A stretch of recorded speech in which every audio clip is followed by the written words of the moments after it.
Le 3 mai 1946. La voix super-béatifiante de l'Esprit Saint me dit « Parce que je suis au-dessus de toi. Tu te trouves dans le faisceau de mes rayons. Toute la lumière que tu reçois, c'est moi. Toute la paix dont tu jouis, c'est moi. Toute la joie que tu éprouves, c'est moi.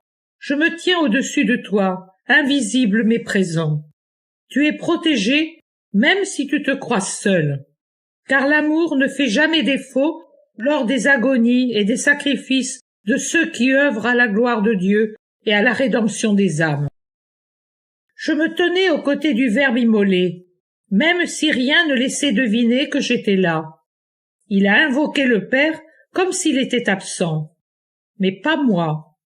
Moi, j'étais en lui, qui élevait l'amour au pouvoir du sacrifice. J'étais en lui, et je lui donnais la force de souffrir de l'infinie douleur du monde entier, pour le monde. J'avais formé son corps. Il était juste que je me trouve dans le cœur de la victime de l'amour pour en recueillir les infinis mérites et les porter au Père. J'ai été le prêtre du calvaire, celui qui élève la victime et l'offre.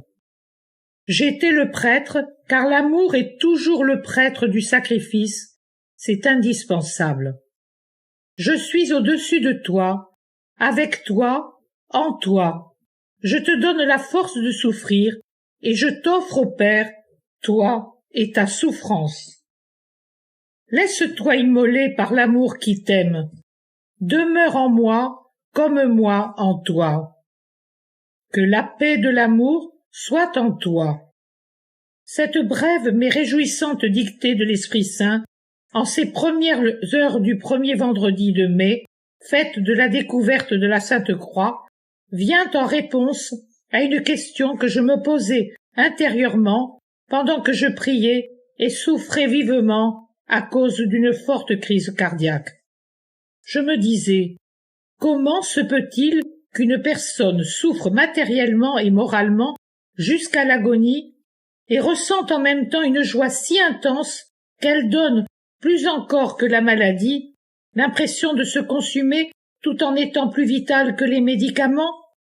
Pourquoi suis-je tellement heureuse, moi qui suis si malade et, le plus important, si crucifiée par le Père Migliorini, à propos des écrits venus du ciel, que, malgré tout ce que le Père a pu dire de contraire, je sens être jugée, qui plaisait avec sévérité et mauvaise prédisposition? Et l'Esprit Saint, par sa voix immatérielle, qu'il suffit d'approcher pour tomber en extase, me dit tout cela. Le Père Mariano arrive avec le Saint-Sacrement au moment où l'Esprit Saint me salue avant de se taire. Il me trouve abattu, mais je suppose, sans crainte de me tromper, que mes sensations ressemblent à celles des martyrs agonisants.